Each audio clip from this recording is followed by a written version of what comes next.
It's week 4, day 25 of my full-time spinal rehabilitation. The most important question I can answer today is, why are my shoulders purple? Well, it turns out that when I come home, I have a cool down routine that involves icing lots of body parts, and these are my shoulder ice packs. So that's what they are. It just so happens that when I'm recording my video, I tend to be icing at the same time, so you might see these from time to time. I have a status update for you. I am going to get Spravato. It's a form of ketamine. It's a psychedelic that helps with anxiety and depression. I got insurance approval. I found that out today, and I start my treatments next Monday. So I should have some interesting things to share from that experience with you. I'll be going twice a week for the first month, and then once a week the month after that, and then every other week the month after that, and then it's kind of as needed from that point forward. So I'm really excited about this. It's a legal form of psychedelics that you can take under clinical supervision, a doctor's supervision. And I'm hoping that if this goes well for me, it's something that I'll be able to recommend to others and share my experience with them. So we'll see how it plays out. In terms of personal bests, today I swam 3 sets of 4 consecutive freestyle laps.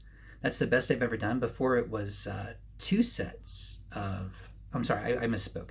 I swam 3 sets of 4 consecutive freestyle laps. And the best I'd ever done was 2 sets before that point. So I'm definitely seeing my cardiovascular endurance tick up a bit, which is, again, exhilarating and exciting to me. My back is still sore, particularly on the right side from the chiropractic incident I described in yesterday's video. I expected not to sleep at all last night, which was not the case. I actually did sleep pretty well, which really surprised me, and I think I know why. At my recovery center that I go to every day after I work out, they had a new gadget there that they're trying out before they buy it. And it's a radio frequency emitter that emits radio waves in the kilohertz range. And it basically just warms everything between a pad that sits on your belly and this gel they put on your back. And he tried that for me the first time yesterday. And he noted how after he'd done that, when he was trying to do some manual manipulation afterwards, my back moved much, much better. And I'm thinking that that actually saved me last night. The reason I slept was probably because of that radio frequency transmitter. So I'm kind of excited. He's going to try this out on me for the rest of this week and the rest of next week for free.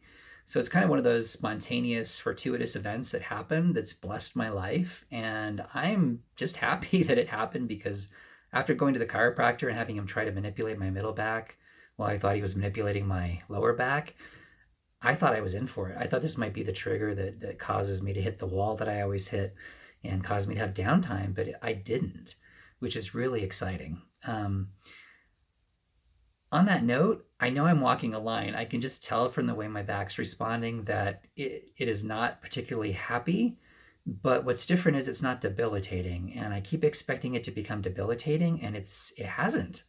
And so I'm just going to keep running with this. Whatever I'm doing, whether it's all the warm up and the cool down and the recovery routines and the stretching, the ice packing with my purple ice packs, whatever it might be that's working, the cold tub, I don't know. I'm going to keep doing all of it, because I'm here. I'm almost at the month mark, and I haven't died yet. And so this is exciting. If this lasts for another month, I might be out of the woods. We'll see. I don't want to get too excited, but I am excited. All right. The other thing in terms of status is I've decided to start going to chiro once a week, just to manipulate my neck and lower back, not my middle. He knows that now. Just to kind of loosen things up so I can keep functioning a little bit better. But it's just one minor adjustment to my schedule, 1 time a week, areas that I know aren't going to hurt me. So that's also something I want to tell you about. Okay, that's it for the status update. For the tips today, they're all aquatic related tips, because I've realized that aquatics in some form is going to be integral to anyone's chronic pain rehabilitation journey. It's just the best place to move your body and get minimal resistance without causing problems. There's so many ways to do it. Swimming is a little bit more of an extreme form. That's what I tend to do right now, because I can get away with it. And I feel, again, I like the challenge of the swimming. I like feeling my lungs burn and feel like I'm going to die, and then the next week I'm able to go farther than I could the last week. That's very, I don't know, that's motivating to me to see that kind of progress.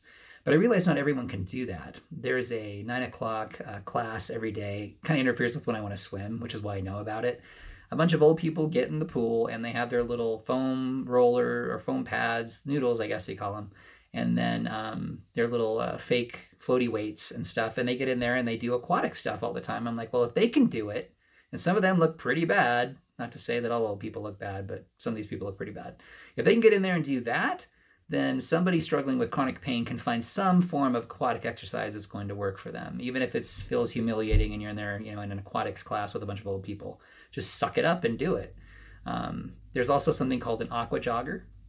It's a little belt, kind of looks like a WWF championship belt that you put around your waist.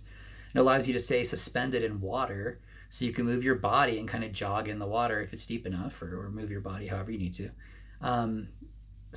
The point is there are a lot of possibilities here, and I think aquatics are going to become an integral part of anyone's chronic rehabilitation journey. Why can't I say that word? Rehabilitation journey.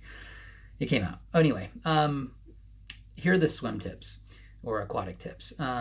If you're swimming, if you keep your butt up a little bit higher, more level towards the water, you don't introduce as much drag because your body isn't sinking into the water and causing as much friction.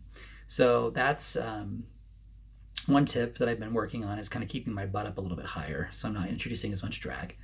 I put my nose plug on before leaving the locker room, because once my nose is wet, it won't go on, and drying my nose off to put it on is kind of a pain, and sometimes it breaks and I have to go back to the locker room, so I just do that before I leave the locker room.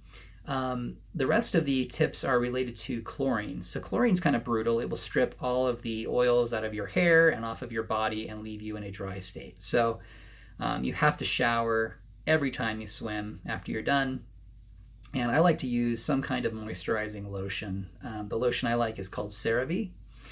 And it's worked really, really well for me to restore some moisture to my skin.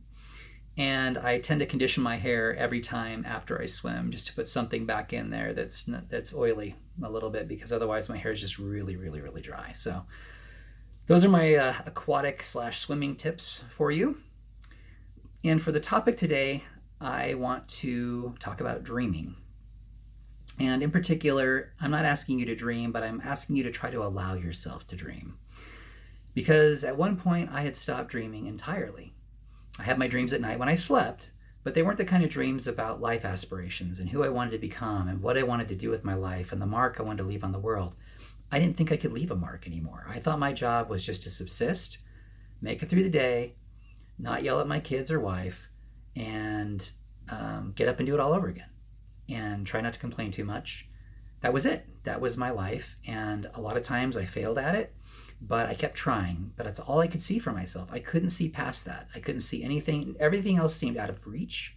It was completely out of touch, otherworldly almost.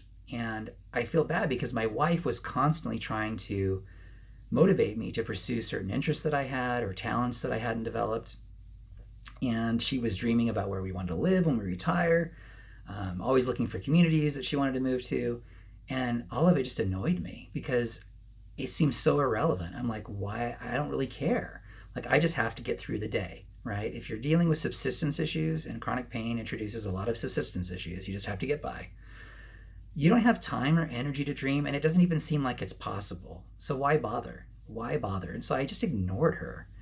And she put up with this for a really long time. And I'm grateful to say now that I'm actually dreaming and allowing myself to dream. And I think what changed is, well, a lot of things changed, but I'm at a point now where I actually will say these things out loud. I'll say them to myself and I'll say them to others. And I wouldn't always do that. Again, I just it didn't feel credible enough for me to say anything about it.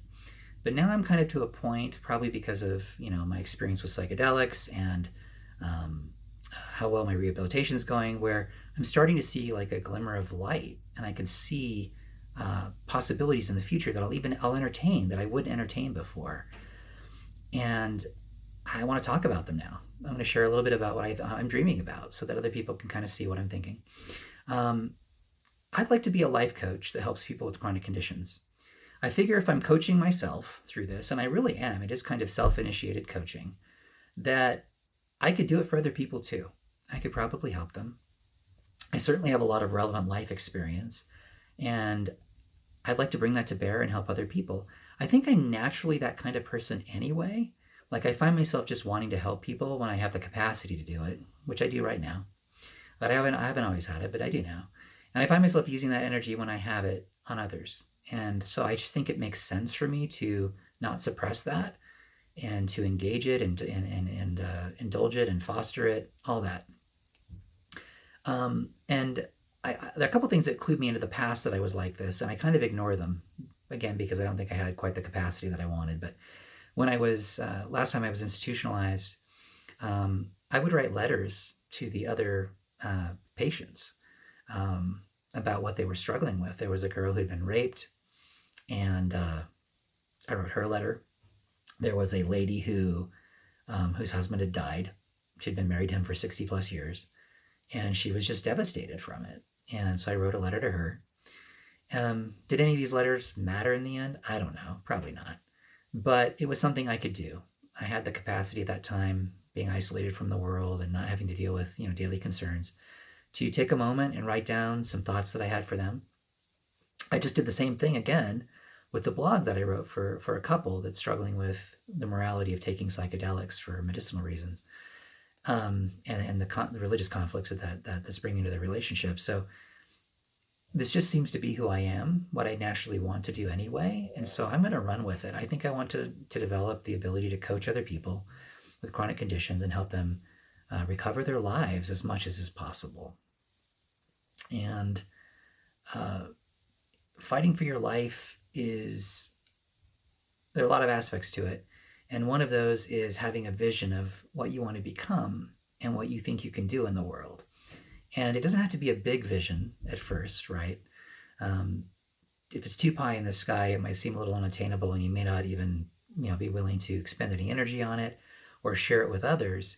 But if it's something small that you can work towards, and I think me coaching people part-time, especially initially, is something that I could do during my after hours, especially if my rehab goes well. I'm able to get my life, my energy back, and my health back. I'll have extra capacity at the end of the day to spend on some other people. And I think this is something I would like to pursue. And I'm going to say it out loud for the first time because I couldn't say it before. I just couldn't. But now I'm going to let myself dream. I'm going to allow myself to dream. And I'd encourage you to do the same. If you have any ideas about how to encourage dreaming to make it credible and possible, please share in the comments section. And don't forget to subscribe.